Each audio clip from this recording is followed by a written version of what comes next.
मनुष्यबळ विकास मंत्रालयाच्या माध्यमातून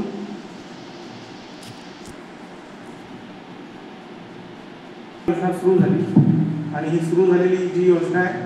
ती देखील सरकारला खूप आवडली। लाखो लोकांना दरवर्षी व्यवसाय प्रशिक्षण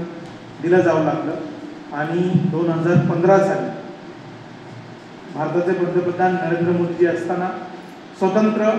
मंत्रालय स्थापन केलं गेलं। त्या मंत्रालयाचं नाव आहे कौशल्य विकास मंत्रालय आणि जे जे व्यवसाय प्रशिक्षण देतात अशा सगळ्यांना त्या मंत्रालयामध्ये समाविष्ट करण्यात आलं। पॉलिटेक्निकल कॉलेजेस असतील, ITI असेल, प्रमोद महाजन स्कीम असेल किंवा प्रधानमंत्री